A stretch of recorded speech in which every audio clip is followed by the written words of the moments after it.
হচ্ছে beta 3 alpha 2:3 ভাগ করলে 2:3। আমরা টেকনিক্যালি এই ল্যাঙ্গুয়েজটা দিয়ে 2:3 দিয়ে আমরা কি করছি, একটা চলক কম ধরছি। চলক যত কম ধরবে ক্যালকুলেশন তত তাড়াতাড়ি হবে, বুঝছো? আচ্ছা ঠিক আছে, তাহলে এখন এই সূত্রগুলো আবার অ্যাপ্লাই করব। তাহলে এই যে সুতরাং মূলগুলোর যোগফল 2 alpha plus 3 alpha plus beta minus B by, এখানে বি কত? 1/3। তাহলে এখান থেকে আমরা পাচ্ছি 5 আলফা প্লাস বিটা সমান হচ্ছে -1/3। এখান থেকে তুমি বিটার মান বের করে রাখতে পারো প্রতিস্থাপন করার উদ্দেশ্যে। 2 নম্বর থাক।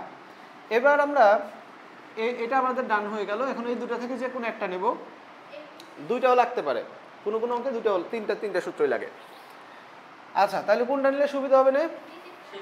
শেষেরটা নিলেই ভালো হয়, তাই না? আচ্ছা আবার 2 alpha dot 3 alpha dot beta এত সময় হচ্ছে এই যে -4/3। আচ্ছা ঠিক আছে, তাহলে এখানে আমরা পাচ্ছি 6 আলফা স্কোয়ার ইন্টু বিটার মান বসাই দিই। বিটার মান কত? -1/3 -5 আলফা -4/3।